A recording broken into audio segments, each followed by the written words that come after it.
I'm someone who is sympathetic to the goals of Doge and then was like very unhappy with the actual implementation. And I think that describes a whole lot of people. I think a lot of business people were like, well, this is interesting. Like I do sense that there's a lot of bloat and excess in there. And then it's like, wait a minute, like, the way they went about it, I thought was not the right way. And it made me sad because, some of the goals I think Americans are on board with, including even earlier Democratic administrations who, you can find clips of Bill Clinton or Obama being like, we need to root out waste. I mean, who likes waste? There's a lot of waste. I mean, we all know that. Do you think they could ever fix waste in the government? I've looked at this in some detail. Yeah. It just seems like this would be the highest ROI activity. Like, we talk about canceling income tax. And when you look at how much the U.S. makes from income tax and the amount that's allegedly lost to fraud, you could practically cancel out a lot of income tax and be a net the same. It was like $0 to $600,000. $650,000, zero taxes. If you got rid of fraud. Yeah. I mean, that's something Americans should get on board with. At this point, we should be able to at least knock out like half. I'm going to say something that people are going to dislike intensely as someone who looked at this. So check it out. I've run private businesses. And so some people who run for president, who have a business background like me, might say, I'm going to run government like a business. And that sounds good to business people, but they're very different things. They have like different goals and different structures. And so if you were to be in charge of government and run it like a business, you know what you would do pretty quickly? You would increase the size and efficiency of the IRS because, you invest $1 billion in IRS agents, you probably goose receivables and, by the way, reduce fraud. Like if I were to spend and I could have a bounty system. I could have like by the way, you could also have a tax holiday, which I totally would have done. It's like, look, if you've been playing fast and loose for a number of years, it's cool. Just come clean. And then we'll like divvy it up. We're not going to throw you in jail. We're just going to true size it, give you like a slap on the wrist and like take 30%. Like I wanted to do things like that because I'm not, we're not going to change the rules on you retroactively. I'm not going to like shaft anyone.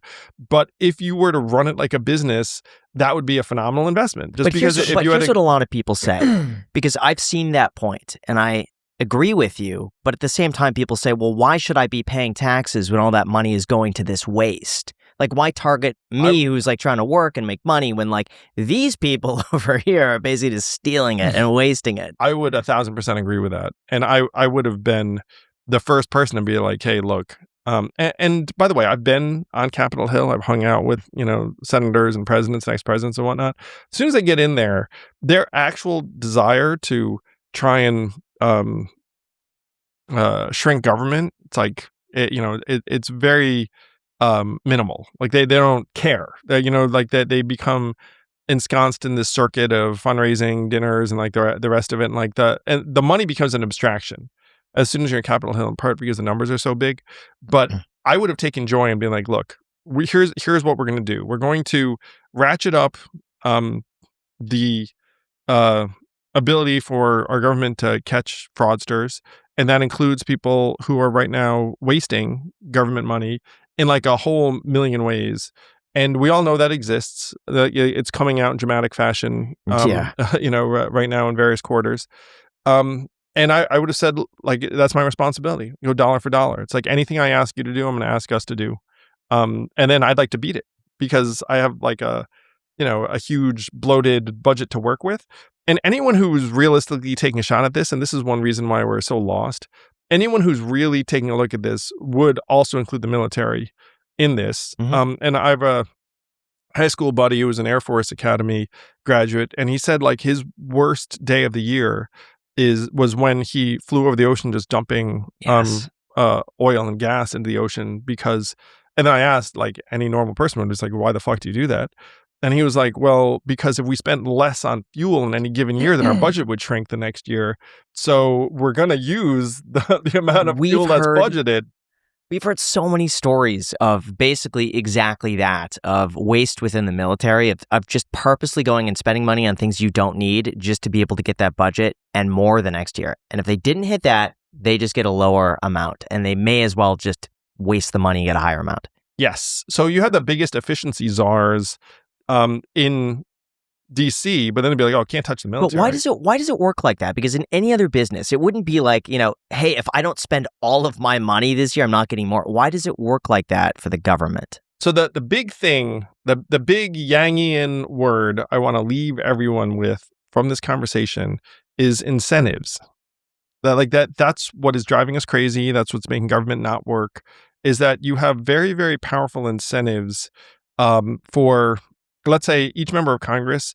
The military, shockingly, has a base or some kind of economically generative thing in every congressional district in the country.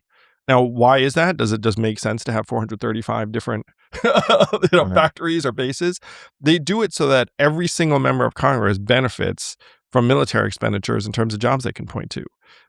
So if you have an incentive structure, let's say President Yang, would be like, look, guys, I love this country. We ought to be able to defend it. We ought to be able to do awesome stuff. But there is a ton of bloat in the military.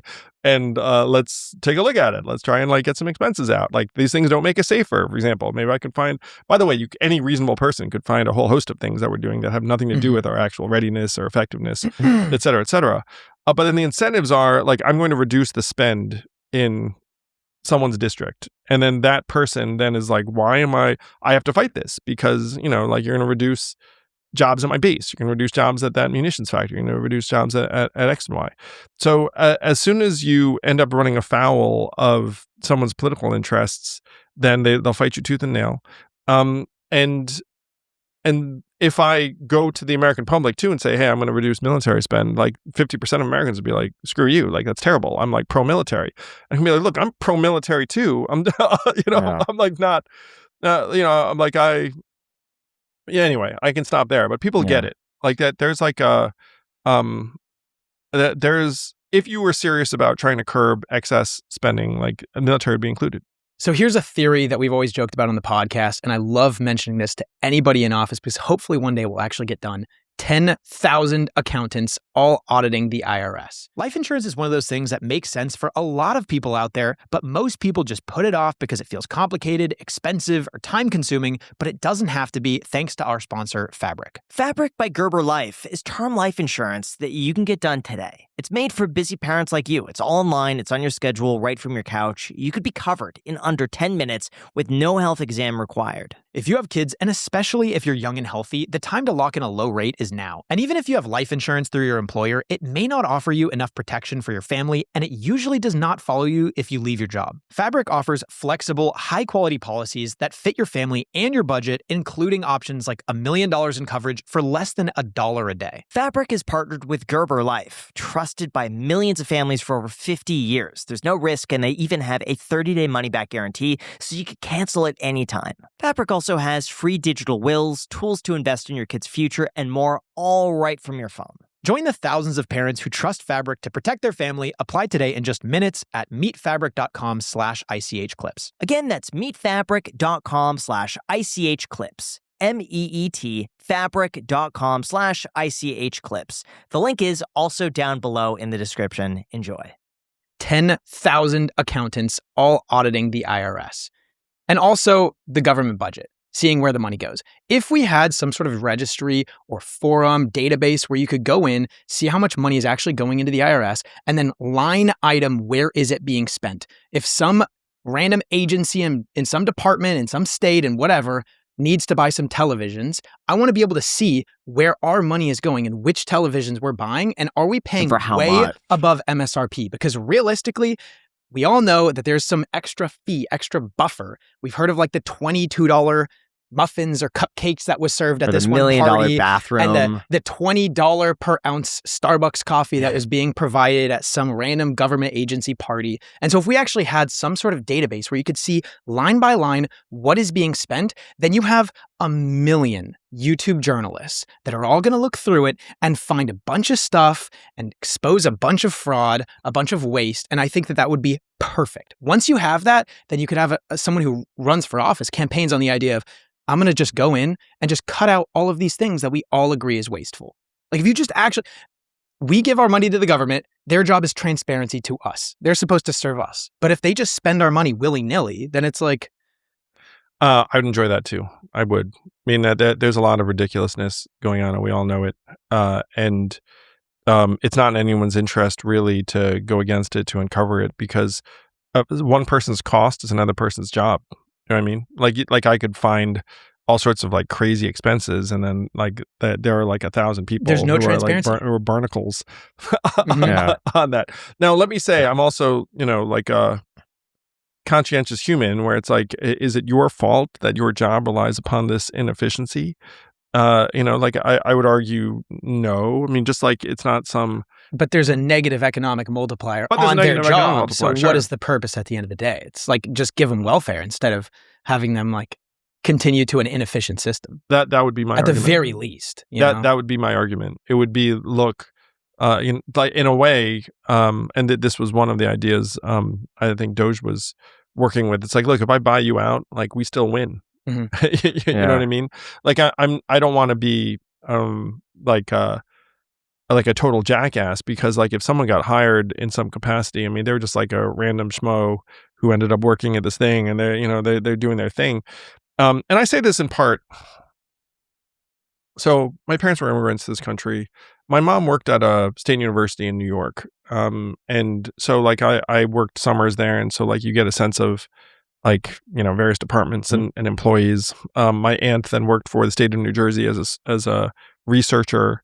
And so like I kind of visualize people in these random offices. It's like I if what they're doing doesn't actually create any value, and it's all like a giant bureaucratic mess and waste, then it's like, we should find something else for you to do. But like, I don't want to be like cruel, where it's like if there are, like office parks full of these people, like, you don't want to be a dick and be like, hey, like everyone get lost yesterday. Give them a year of their income and then tell them to figure it out. Some kind of, by the way, everything I'm describing might not just apply to these government workers. I mean, at this point, going back to the earlier part of our conversation, is like AI is going to do that to like people who work in call centers right now. AI is going to do that pretty soon to people who work in warehouses right now. So like my passion in life in many ways is to enable humane, effective, realistic transitions for millions of people that are going to be displaced. And you can see now the system is kind of tremoring or whipsawing, like the ground is shaking beneath our feet. People who never thought they'd have an issue, all of a sudden it's like, oh my God, like, and some of that I get, and it's appropriate, because there are millions of manufacturing workers who got kicked to the curb in this last generation, and our political system treated them like shit, ignored them. And that was totally wrong. Like, I mean, the word that popped into my mind was actually evil. It's like you decimated communities. People went home and like, often drank themselves to death. Like very, very bad things happen in these towns. And now that's playing out in more and more sectors. And AI does not discriminate between the hardworking, conscientious truck driver or the drunk one or whatever. Like, it's going to get you either way. And so the question is, what is the path for those people?